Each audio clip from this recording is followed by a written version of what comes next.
All right, everybody, welcome back. I have an amazing guest here with Kevin Torres, and he is a fantastic individual. I've been following his stuff for a while. Then we got connected through GoRuck as well, where we really started to chat. And uh, Kevin here does amazing things. You can tell by his page if you go check it out, DadBod WOD. So he definitely doesn't have the typical dad bod. He's pretty jacked and does very simple fitness, which I appreciate. And we were kind of chatting about this beforehand.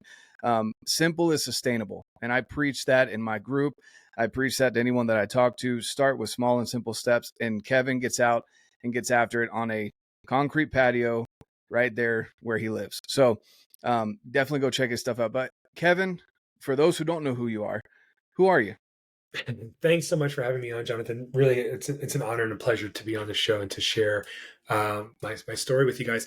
Um, yeah, so I'm the founder and head coach of the Forging Elite Fathers, where we specifically help busy dads go from dad bod to fit dad, and lose 20+ pounds without the fasting, without cutting carbs, without sacrificing family time. Because what most dads struggle with is most dads are in poor health, poor shape, right? And because they just don't know like what to do with their limited time. And the things that used to work for them in their 20s no longer work for them now in their 30s and 40s. And then they think that there's something wrong with them, when there's nothing wrong with them or even the methods that worked in the past. It's just they don't align with your current lifestyle today. So there's nothing wrong with bodybuilding splits or keto or Zumba or fasting, but they just might not work for you now as a busy dad. And so we try to like sift through all that noise and really make it simple with just like, short, high intensity interval training, full body workouts, a super sustainable nutrition protocol, and then of course a community of like-minded dads who are all striving to, get into amazing shape and create a legacy of health and fitness, not only for themselves, but for generations to come. But before that, I was, a middle school vice principal. I'm a dad of three little girls myself. I have an almost 7-year-old, a 5-year-old, and a 2-year-old. She just turned 2, married, and I'm a New York City native. And just hanging out here in Brooklyn.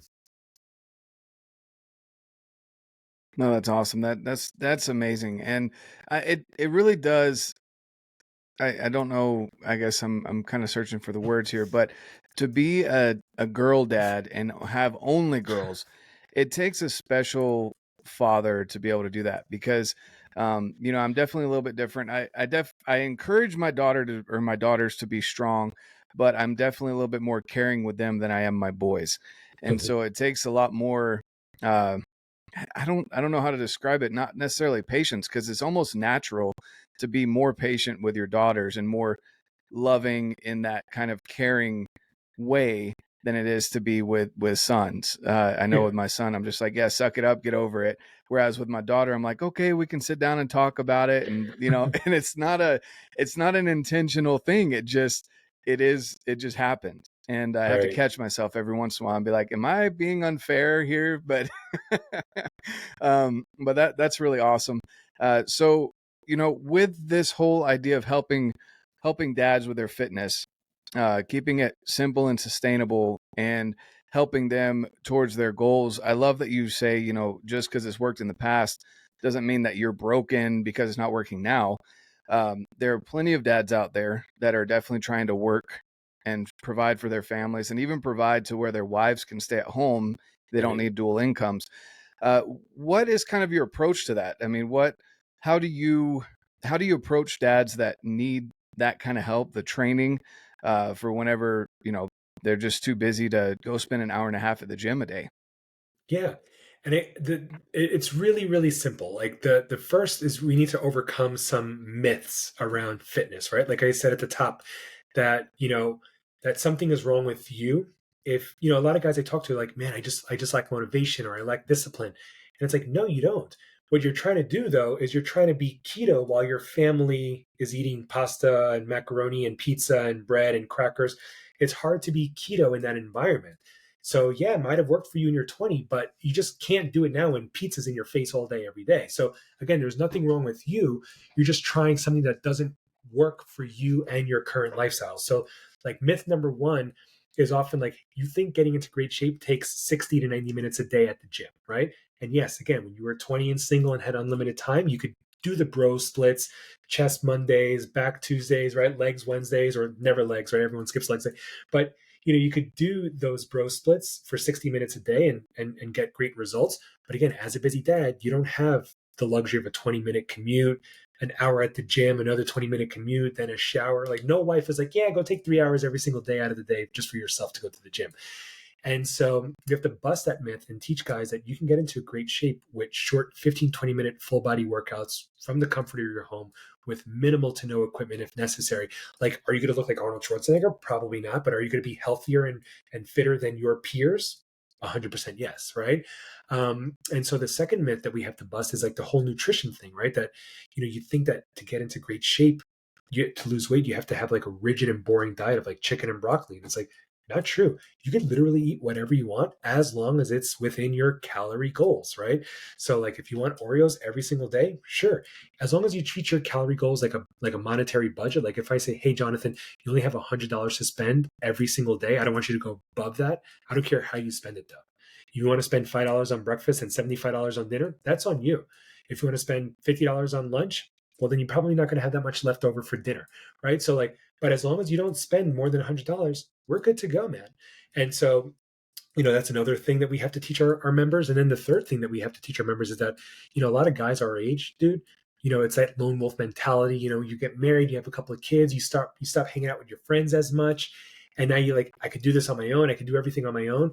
And it's like, not true. Like, you are the average of the 5 people you spend the most time with. And if your friends and your family aren't prioritizing their health and fitness, well, then neither are you. So it's helpful to be surrounded by a group of like-minded guys who are going through a similar process, who also want to achieve a certain level of, fitness or health or success in other areas of their life. And, even on, online communities.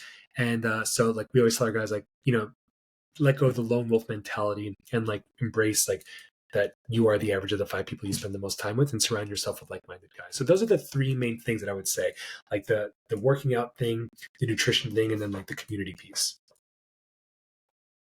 100%.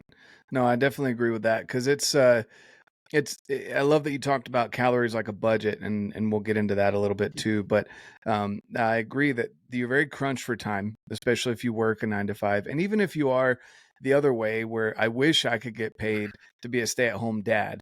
I'm working towards that. But if you're a stay-at-home dad and your wife is the breadwinner, or if you both work, or there's always something. There's never really, if you have kids, you're not necessarily going to be able to have that time, like you said, in your 20s, where you go and hang out with the bros and you spend 2 to 3 minutes between sets, and you spend an hour and a half, 2 hours at the gym, and you're looking at yourself in the mirror for 5 minutes, and like you're not going to have that kind of time. And Right. it's just not something that is necessarily wrong, but it's all about using your time effectively. As you've grown and you've created a family, your priorities have changed. And so I love that you address that. And then going into the calorie thing, that's exactly what I talk about as well. Is you want to hit calories and protein and water and movement right throughout the day. Those are big deals, because you want to be able to recover. You want to make sure you're hitting those calorie goals or below, even so slightly. And I love that you say it doesn't really matter necessarily how you spend that calorie goal, as long as it's spent within that budget. And that's key as well, because again, if you're trying to be efficient, you want to be the best dad possible, best husband possible, best employee or employer, whatever your role is. You've got to budget your time out, and budgeting your calories and your nutrition is definitely key as well. And then Totally. last but not least, hitting on that point with your the whole idea of community. Man, it's hard to not fall into that lone wolf mentality. I don't know what it is about us men that naturally we just kind of like isolate, because I think it has everything to do with me personally. I think we don't want other men to see our weaknesses for some reason. I don't know why that is, because the guys that I'm most comfortable with, I have suffered in the mountains, and I'm usually behind them because I'm carrying more food in my pack or whatever. I've got more weight. And so I'm usually struggling, and they're like mountain goats bounding away. I've gotten comfortable realizing, hey, this is my role in that friendship, and being able to show that vulnerability or weakness, because it allows you to bond better with other, I'm going to just say other men, other people in general, but other Yeah. men, when you show that your weakness and you're willing to work on it with other people as well. So community is definitely key. When did you start coming across this idea of, those 15 to 20 minute full body workouts at home, minimal equipment? When did all of that start for you?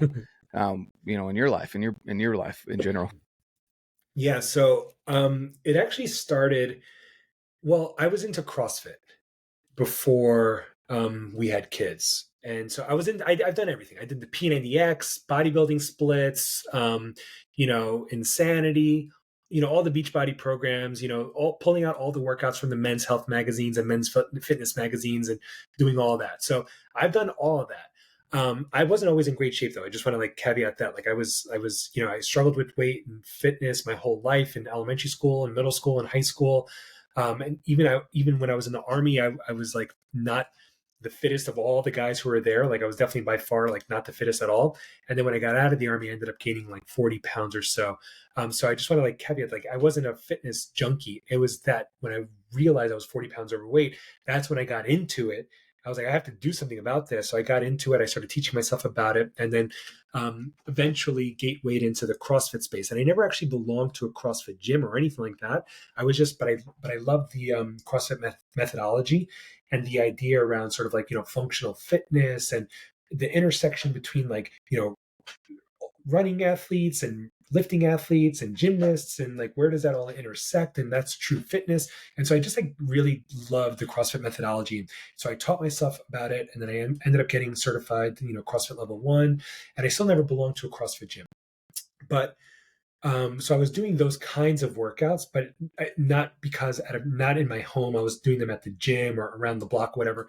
But then when we had our first kid, my wife would, I was I wasn't going to be able to go to the gym, with a newborn at home. My wife was going to be yeah, go to the gym while I just sit here trying to figure out why this baby's not stopping crying and all that. So she would go nurse the baby. And I was I need to do something, or otherwise I'm going to get fat. I'm going to lose all my gains and all that stuff.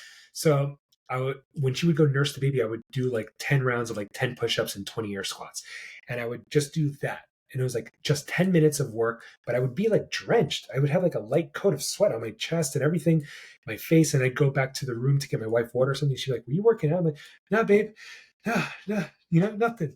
And I'm wow, that was really it scratched the itch. It wasn't a full hour long back squat session at the gym, but it was enough.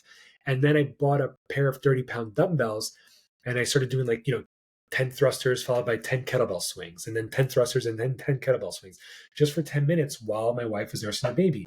And again, I was this is really good. But then the baby got into a little groove, 6 months, 7 months. And then I was able to start going back to the gym again. So I didn't really think too much about the home workouts anymore. But then baby number 2 came. And then out of necessity, everything came back to a screeching halt. But this is when when baby number 2 came, I started recording the workouts. And I was other guys need to see that you can get into a great shape, or you can maintain your shape or get a good workout in 10 or 15 minutes. So I started recording them and uploading them on Instagram under a different name. I think it was just my own name. And my wife was oh, you should call it DadBod WOD. That'd be funny. And I was oh, that's actually a pretty cool name. So I changed it to DadBod WOD, and I just started posting these daily workouts with no intention. I wasn't offering coaching. I wasn't selling products. I wasn't selling t-shirts. I was just other guys need to see this. And I just started posting some workouts, and eventually then the pandemic happened. And when the pandemic happened and everything came to a screeching halt and everybody was working out from home, I think people just started finding my account, and I was already posting home workouts at the time. And so it just sort of snowballed from there. That's outstanding. And I think it's funny that the way I love hearing kind of origin stories of things like this, because it's not necessarily something that you sat down. And I think a lot of people think that businesses or whatever it is, content that you want to put out there has to be, you sit down and you map it out and you plan it 100%. Right. It just came out of necessity for you. And then you were like, well, I want to share this with others. It wasn't, I'm going to try and sell this and I'm going to do this and that. It was, I want to help other people, which I think the best, and from my experience anyway, the best communities and the best businesses are built out of genuinely wanting to help other people, because like you said, you knew you weren't the only dad that was having to quit the gym so that you could be a better dad and a better husband when your wife was at home with the kids. Um, that's definitely something that is a huge deal, for sure, for a lot of men. And I love also too that you brought up your goals. What are your goals? And again, going back to when you're 20, maybe you're wanting to get the biggest pump that day, and you're wanting to look cool in a tank top and all these things. But now, as a dad, what you're wanting to do is teach health and fitness to your kids. You're wanting to be healthy so that you can walk around, you can protect, provide, and preside in your home. And by doing so, you're leading from the front. You're setting that example and maintaining a level of fitness so that you can go out and play with your kids.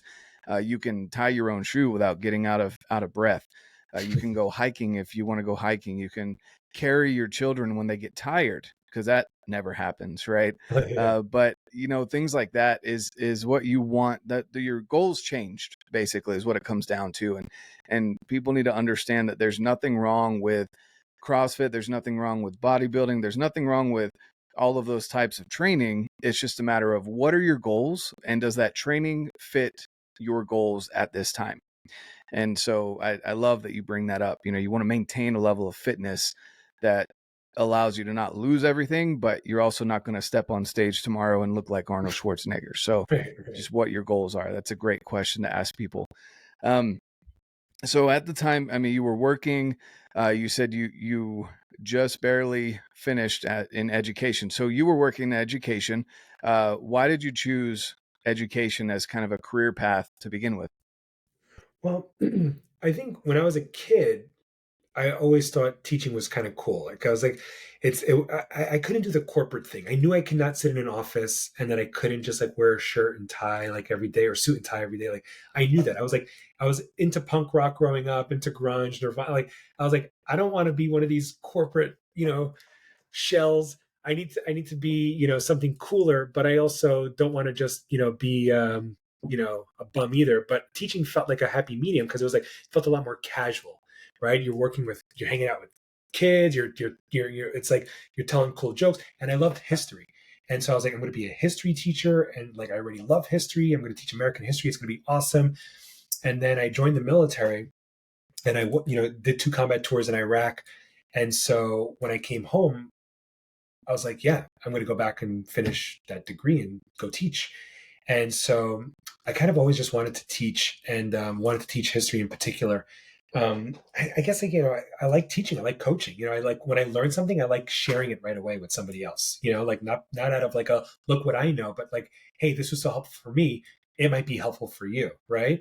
And so the American story has just always been really cool to me. Like I'm not really that into like world history and stuff, but like the just like the American story. So that's why I was really interested in teaching U.S. history. And then I eventually became a middle school vice principal, which came in, which was fun in its own right, but it was different. And I was coaching teachers though, and that was really cool. And that actually taught me a lot about coaching in general, like coaching different styles of people and getting people on board under like one mission, one vision, like various kinds of people. So that was really interesting too. And then, yeah. No, I think that's outstanding. So you go into the military, which again it's an act of service. So you're serving there. You serve 2 tours, which is, I mean, that's more than a lot of people are going to see in their entire life, what you were going through. And then Yeah. you left, you finished your degree. So you came back and finished. And then you went on to continue serving. So seems like a constant theme in your life where you enjoy serving. So maybe that's why you have 3 girls, you're that special man that you can take that on and serve, because it blows my mind that that's really been your whole life. Maybe not as a teenager or whatever, but you've always been in service roles. So then you went in, and I don't know many kids that think, oh man, I want to be a teacher. Like it just doesn't click with a lot of people, where they sit there and think, oh, I want to be a teacher.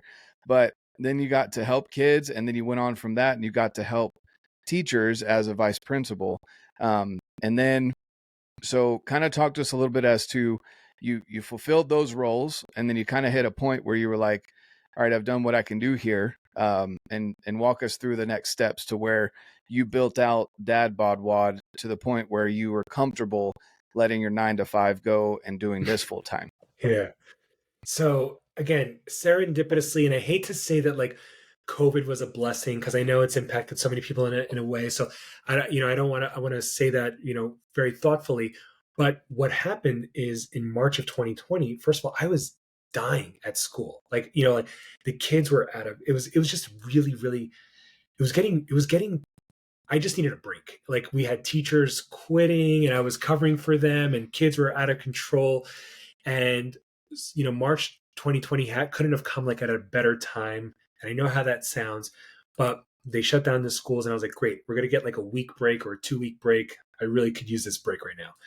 And it ended up being like obviously what, a 12-month break or whatever it was. So, and because the way we live in New York City, so the way the pandemic was, the narrative here in New York City was insanity. You could hear ambulances 24/7. Like thousands and thousands of people were being hospitalized. So my wife and I, we left the city for like 6 months. We just rented a house upstate New York, which is in the mountains in the Catskills. And we stayed there for 6 months. And because schools were shut down and everything was remote, I was able to just focus more on just promoting DadBod WOD. And again, I didn't have sorry, my daughter just walked in. I didn't have a specific goal yet. I wasn't coaching. I wasn't offering coaching online or anything like that. But it had allowed me to just start promoting the working on working on Instagram more, which was awesome. And so every day I just started posting on social media, and then enough people were asking like, "Hey, do you offer coaching?" And at first I was resistant. I was like, "No, not really. I don't think so." But then enough people were asking where I was like, "You know what? Yes, I do. I do offer coaching." And so I started coaching a couple of people online, and it started to build and it started to build. And I was like telling my wife, like, I think maybe I should quit education. And she's like, no way. You have insurance. We have, a salary. Like you can't do that. I'm like, but imagine if I just had more time to devote to this thing. It can grow to so much more. It's going to be big, baby. I promise. She's like, no. So then like another year went by. I was still working at the school, and but the DadBod WOD thing was still growing, and the audience was growing, the clients were growing. And I was like, man, if I just gave it a few more, just even an hour or two extra a day, I can grow this thing. And then I was like, plus we have a third baby now. I can take care of her. We don't have to put her in daycare or get a nanny. I can stay home. And finally I was like, and then work was getting really crazy and stressful for me too. I was like, in education, just in general, like it just, it was, post COVID, the rules were all weird. The kids were out of control because of, they were out of school for the last 18 months. The rules were going out. We weren't allowed to really sort of like discipline students anymore. It was like, everything was just upside down. And it was just like, the writing was on the wall that like, I should probably leave education before I get canceled.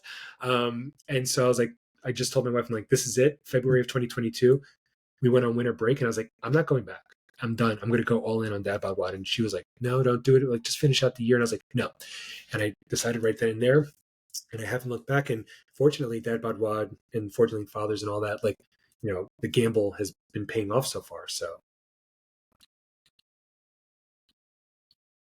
Yeah, no, for sure. That's an outstanding story. And again, I love that you bring, so there's so many things that, first off, I love that your daughter came in just now. That's a prime example of your life in general. I love that. The kind of the raw, your daughter needs a snack and you're there for her, right? That's outstanding. And then on top of that, the fact that you bring your wife into these decisions and you didn't just say, hey babe, I quit yesterday, we're going to do this. Like you actually involved her in the conversations, because that's a big deal too, that I feel like a lot of men don't understand, whether it goes to, like, a lot of my audience goes and hunts, and a lot of the people that I hang out with, they don't actually, I can't think of any of the guys that I hang out with that none of them complain about their wives at hunt camp.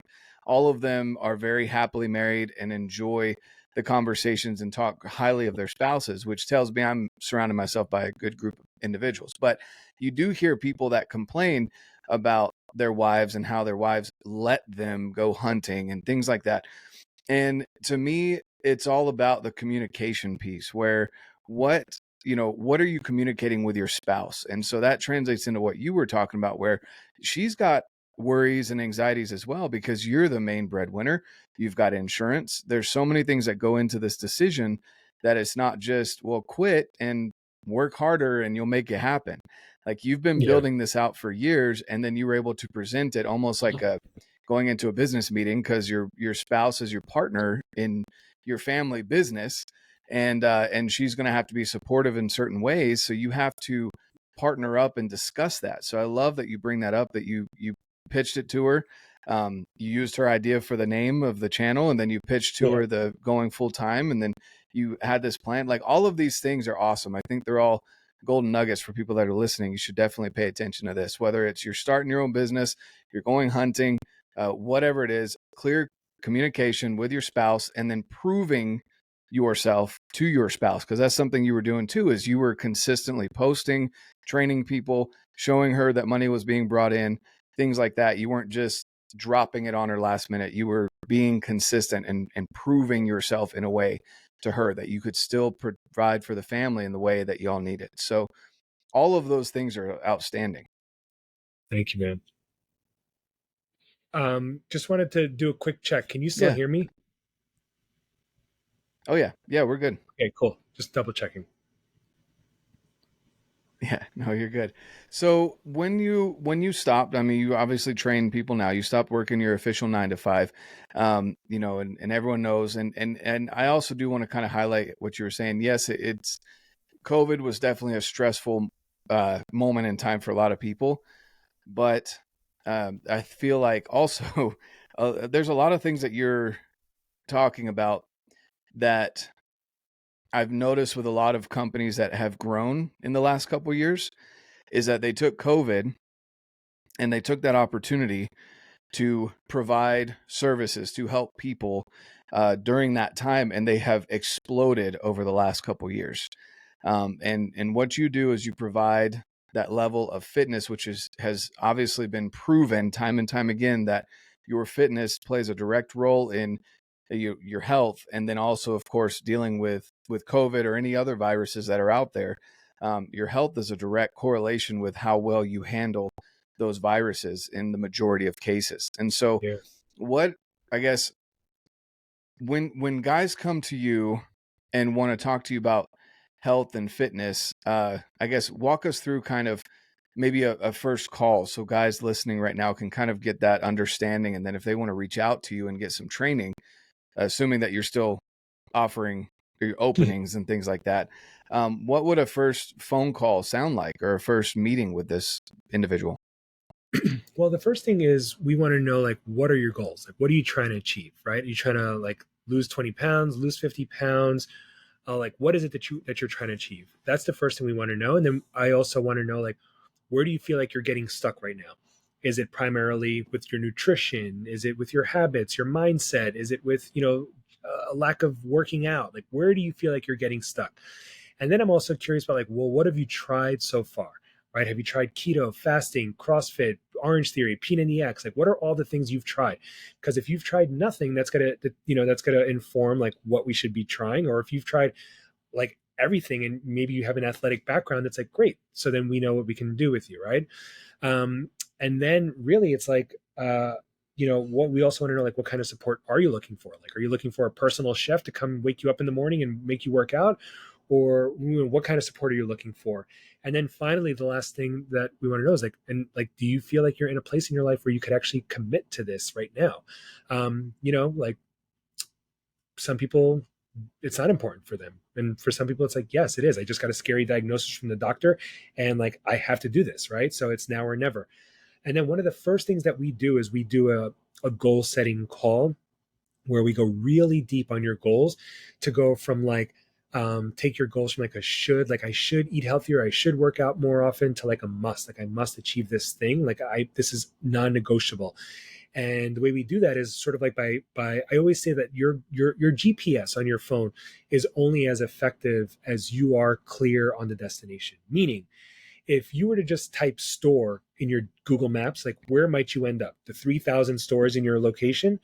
I would say you get more specific. It's like food stores. Like, great, what kind? Like pet food, supermarket, fast food. Like, what kind of food are you looking for? It's like, well, supermarkets. Like, great, there are 3 supermarket chains in your area. Which one do you want to go to? Whole Foods, great. There are 2 Whole Foods locations in your area. Which one do you want to go to? I want to go to the Whole Foods in downtown on 3rd Avenue. Perfect. Now your GPS is going to spit out the step-by-step directions. It's going to tell you how long it's going to take to get there. And if you make a wrong turn, it's going to reroute you back on track and then re-estimate your time, right? And that's the same thing that we can do when you're crystal clear on your goals. Like, I want to get in shape. I want to lose weight versus like, I want to be 180 pounds by Christmas, right? And it's like, great, I know how to do that. I don't know how to get you in shape. I don't know how to get you healthy, but I know how to help you lose 20 pounds by Christmas. Like that, I know how to do. And so when we get crystal clear on your goals first, then, everything else starts to fall in place. I love it. That's awesome. And it's so true. When you have a clear and concise role or goal that you're looking to achieve, it's easier to stay focused and stay maintained because, you have a wide path with a bunch of different options that you can turn down.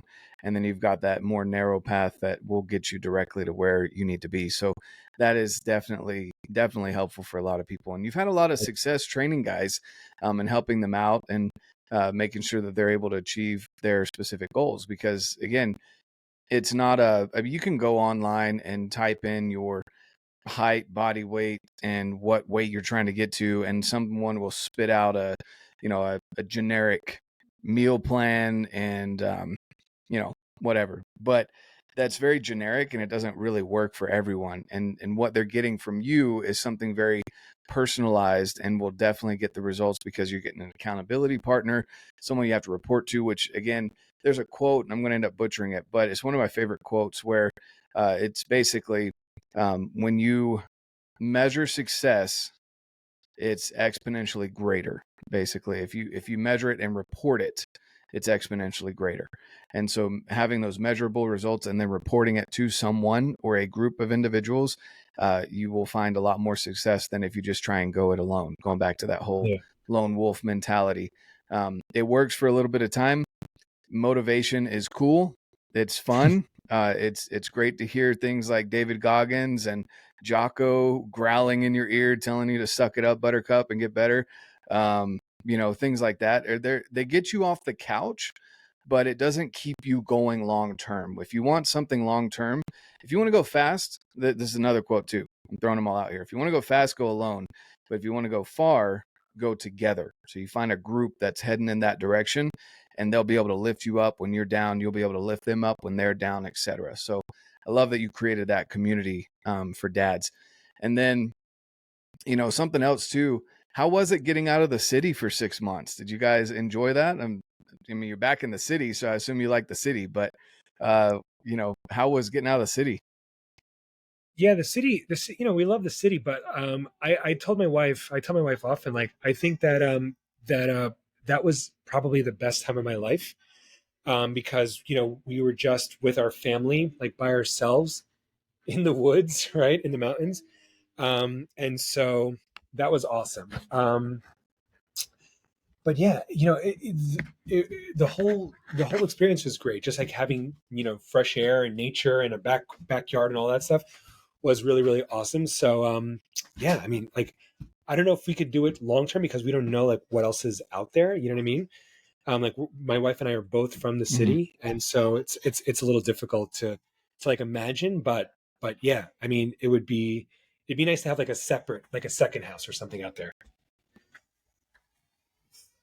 Yeah. Yeah. Like a cabin you could retreat to or whatever and go Yeah, enjoy time with exactly. the family. I definitely agree with that. It's, getting outside and having that time away from any kind of city is definitely a big deal. It's a good reset. And also being able to work remote, that's nice that you guys can go on vacation. You can work from home. You can work here and there and still be able to do what you need to do. At night when the kids are in bed or whatever it is that your Yeah. plan is. So that's pretty awesome. So what are some things that you, I guess, outside of training people, what are some of your passions? What are some things that you enjoy doing outside of being a dad and a husband and training other dads? Hmm. Yeah, I mean, music. I love music, man. I grew up listening to music and playing music, playing guitar. Now, I mean, I still play the guitar, but not so much for like myself, like now it's like ABC's Wheels on the Bus, those hits for the kids and stuff, like Rafi and the Wiggles. But yeah, music, and really just kind of like I don't know, man. On like most of my time is spent on this because like I really enjoy it. So whether it's like writing programs or checking in with clients, working on social media stuff, helping other people with their social media, like that's really like my bread and butter. I can't say like I'm a big TV fan. I'm not like into. It's difficult for me to get really invested in Netflix series because then I get like too emotionally invested in the characters, and I don't want that. I don't want to get invested in characters. So yeah, I would say the big thing is like love listening to music, and playing the guitar for the kids, and really just like really just the social media coaching, like this is like what I spend most of my time doing. I really enjoy it.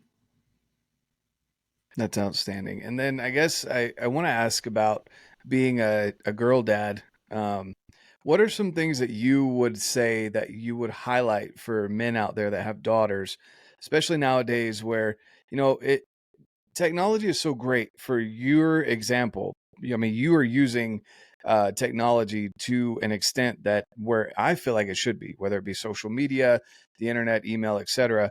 You're using it as a tool to build a community.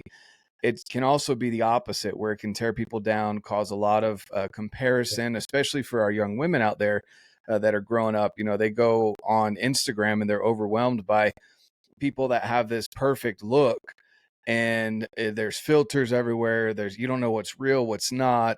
So many things that happen behind the scenes that you don't think about. You just look at, or at least what I've heard from at least my older daughter anyway.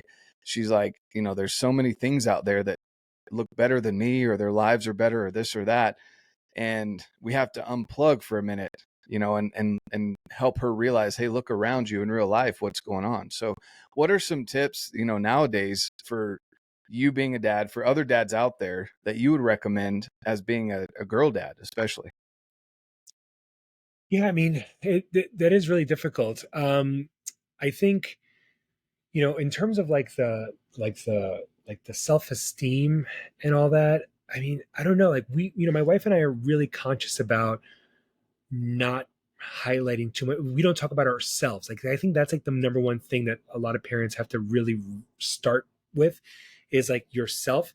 Like, when you're like, oh, I shouldn't be eating this cookie, or ooh, daddy ate too much. I'm really feeling it today. Or like, man, I really need to start working out. Like I really need to, man, this gut is getting big, right? Like if you're talking about that aloud in front of your kids, like it's implanting those messages already in their heads. Like, wait, should I be worried about that about myself? Like, should I not be having that cookie? Should I be worried about my belly size? Should I? And I didn't notice your belly before, but now I'm noticing your belly. Oh, and I'm also noticing belly on my friends. I'm also noticing belly on my sister, right? Like so, we try not to talk about weight and health, which is really really difficult because like it's my job, right? So like my daughters, sometimes like when I'm having like check-ins with my clients, I'll go to another room because I don't want them to sort of like hear me just talking about weight and cookies and fitness all day long. So like that's the number one thing that my wife and I like, we don't necessarily like label foods as bad or good. Like we have, like, we just like say like, they're better choices that you can make, and you should, like all food provides energy. It's just a matter of like what kind of like whether it's like good energy or like enough energy. Like a cookie is going to give you a burst of energy, but it's not like going to be sustainable energy, right? Like like whole foods will keep your belly fuller longer. If you just ate cookies for breakfast, you're going to be hungry in an hour, right? So we try to like teach them that way, but we still have cookies all the time and dessert all the time and ice cream all the time. And, you know, but we don't, we're not, we're trying not to sort of like make it a thing for the kids. We tell them they're beautiful every day, they're pretty every day, they're perfect the way they are, and they see us moving, right? So then they do it themselves. We don't push it on them, but they want to do gymnastics, they want to do dance, and or they'll start randomly doing burpees and say, look, I'm being like daddy.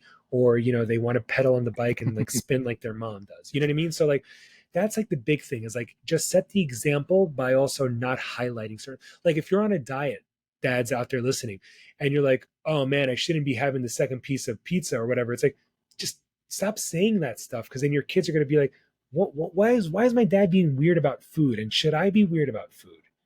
You know what I mean? Exactly. Yeah, and I don't think that people realize how much that their kids absorb through actions along with words, but more so your actions. There's a lot of people out there that will say, well, I don't know why my kid acts this way. And when you look at their kid, you're like, well, I could almost guarantee you I know how your house is going. Not always, not 100% of the time, but if your kid's wanting to be on their screen all the time, or if your kid is yelling and arguing all the time, very few exceptions. It's the kid's just natural behavior. Most of the time, it's because it's what they see emulated at home.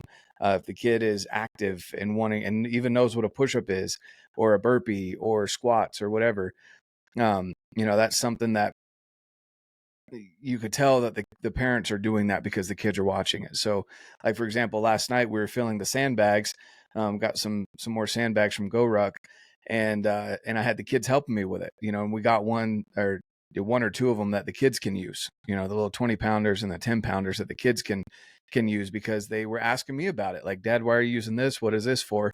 So I was helping them fill their own sandbags. And so, stuff like that, encouraging those behaviors as well, that are good, not just always saying no this and no that, but encouraging positively on the behaviors that you want the kids to do.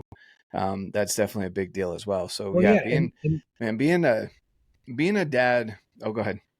no, what I was going to say is, you, your kid, when they go to college, they could either do the freshman 15 thing, right?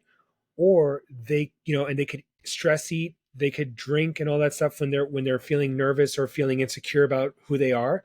Or to decompress, they'll go for runs, and their friends will be like, why are you going for a run? That's so weird. And it's like, I don't know, my dad used to just run. We used to run on the weekends. It was really fun. It cleared my head, and I still like doing it, right? And like that's what I mean by, like, when I say you can create a legacy of health and fitness, I literally mean that, like, you can change the trajectory of your family for generations to come. Because more often than not, like, is chronic illness hereditary? Is heart disease hereditary? Is diabetes and obesity hereditary in genetics? Like, yeah, of course, to an extent, there's a predisposition. But more often than not, it's the habits and the lifestyle that gets passed down from generation to generation to generation. And the other thing I say about, like, working out at home versus working out in the gym is, like, if you work out in the gym, you're missing an opportunity to model what fitness looks like for your children. They know that you go to a gym to work out. They don't see it though. So you come home with like a sweaty shirt, you look a little jacked, but they don't know what you did.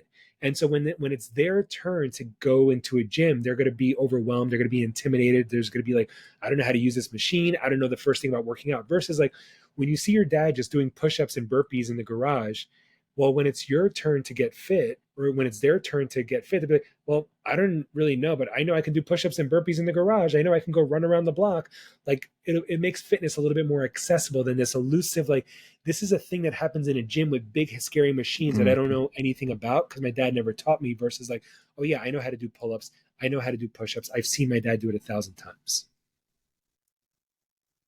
Yep, exactly. Exactly. It's and people always want to talk about changing their family trees, changing future generations with money, which is definitely something you want to do as well. Make sure that you're teaching your kids the financial goals. You talking them through budgets and things like that as they get appropriate age. But changing it health wise is just as important, if not more important, than finances. If you can do Yeah, both, that's outstanding. But exactly. health is definitely something that you want to teach your kids through example. And then as they start asking questions, encouraging those questions, not getting frustrated when they interrupt your workout if you're working out at home, but say explaining why you're doing what you're doing or why you're sweaty or whatever. And then they'll more than likely want to join you. I've noticed that in many things that I do, whether it be archery or podcasts. I'll come in here sometimes and the kids will have the microphone down messing around with it because they want to be like dad, Right. and there's they take videos they ask me to take pictures of them because they see me recording stuff all the time that I do, and they think it's cool. And so when they do something cool, they want to record it. They want to see what it looked like. And so, they really do emulate a lot of things that we do, whether we notice it or not. And so definitely paying attention to the way that we move is something that is super important. And I definitely encourage that as well to anyone out there listening. So if someone were, I guess, to get started today, like we'll just put it in a typical dad scenario that you come across, maybe with people that reach out to you where they want to lose 15, 20 pounds. They want to be able to go on walks and play at the park with their kids or whatever it is that their goals are. What is the first thing movement wise that you generally recommend for someone that has the average experience at a gym? Maybe they did bro splits as a 20-year-old, like what you were saying, but nothing too intense, no CrossFit experience. And they have about 30 minutes a day that they can work out. What would you recommend? I would say one of the main things is a workout that we do inside of our program called the 100s workout. And it's 10 rounds of 10 push-ups and 10 squats. And you could do this, in like 10 minutes. And like I said, it was one of the first workouts that I did when my wife had our first daughter. And literally just like doing some like 10 push-ups followed by 10 squats. And if you could just do that for 10 rounds, and if you can't do it for 10 rounds, you can only do it for 5 rounds, that's cool. Or if you can't do 10 push-ups and you can only do 5 push-ups, that's cool. The point is like a simple regimen of push-ups and air squats is going to go a long way. You don't need dumbbell lat pull down things. You don't need heavy weights, like literally push-ups and squats, just upper body and lower body. And it's going to go a long way. That's awesome. Again, simple, don't need any equipment, and just get out and move. Just move your body. Exactly. And, do you, I guess with it being DadBod WOD, what do you do as far as mobility goes? Because that's something that I know for me, I used to get mobility mixed up with stretching. I am not a flexible person.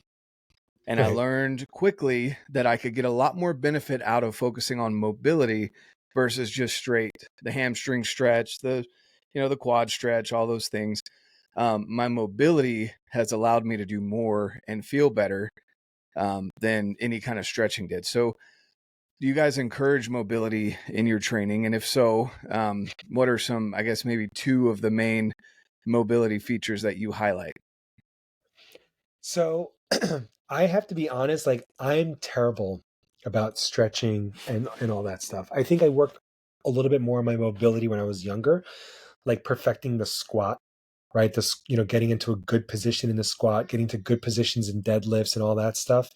Like that, I was a little bit more focused on that stuff when I was younger. And now I think because it's like it's ingrained in like what I do, I don't think about it as much. And I certainly don't really stretch either. I don't spend a lot of time stretching before a workout. I literally maybe just spend like 5 minutes, not even 5 minutes, like 2 minutes stretching. And there's a stretch called like the world's greatest stretch, where it's like you sort of like, well, I do a couple of things. I do almost like a yoga vinyasa, where it's like, I do like an upward dog and a downward dog. And then like the world's greatest stretch is sort of like you get into like a runner's pose and you kind of just like, you reach up with your left arm and then you twist and you reach up with your right arm. But I honestly don't really spend that much time stretching anymore. But we do in our programs. We do write out stretching for each of the workouts and all that stuff, because I know not everybody needs that. I mean, not everybody can just jump into a workout. But yeah, like I think just like doing a light jog for warming up, anything that's like sort of like dynamic warming up. Like I'll do a couple of push-ups, a couple of jump squats, or a couple of air squats. And then I'll even take if I'm doing a weighted workout that day, I'll take some of the weights and I'll just do a few reps of the weight just to like, okay, I'm doing shoulder presses today. Or I'm doing thrusters today. So I'll do a few shoulder presses just to warm up. And then I'm like, okay, now I'm just going to do this workout. And the first 2 rounds or so will sort of be like my warm up. And then I'll like start ramping it up and I'll just keep going. Yeah, no, for sure.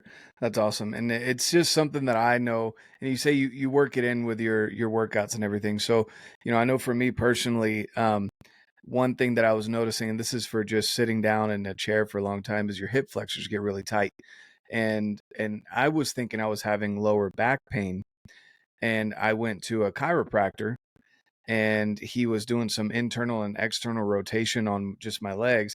He was like, "Okay, your external rotation is pretty good. It's in the higher good range." He said, then he goes to internal rotation, and he was like, "Stop resisting me." And I was like, I'm not doing anything." And he was like, "This is awful." He was like, "You're at like a 5-degree internal rotation. I need you at least 20." And I was like, "Oh, well, that makes sense why my back hurts and why my squats aren't at the where I want them to be." And so, that's something that I've started applying into my basically daily routine. Kind of like what you were saying, just a few minutes. But again, it's those small Yeah. investments of time over an extended period of time. Just like with finances, where they say, "Oh, we'll just take a small chunk of it into savings or investments or whatever." You take a small chunk of your time every day from your workout, and you incorporate these mobility, or your small chunk of your day for your hundreds, Yeah. Totally. workout that you're recommending. It over time, it will pay dividends, huge amounts for guys out there. So, um, I guess, is there anything that we haven't brought up that you would like to highlight for dads out there listening, or for anyone, as far as fitness or home life or anything like that you'd like to highlight for people out there? No, I would say the main thing is, without getting too doom and gloom, is most guys think that they have infinite time, right? And most people think that, when you're in your 50s, that's a midlife. And I want to say the average life expectancy in the United States is around 77 for men. So if you're already in your 30s and 40s, that's midlife if you're lucky. Okay? Like, it's not 50, it's not 55, it's not 60. Now is midlife. If you're lucky, you're going to get to 77, 72, 79, right? And so, like, stop feeling as if you have infinite time where you could just keep kicking the can down the road, or it's not a good time now. My kids are young, so I can't work out. Well, they're going to be older and you can't work out. Then they're going to be in college and you're going to be too old to work. So it's like there's never going to be a right time. First of all, there's always going to be a busy season in your life. Your work is busy. Your wife is asking you for this.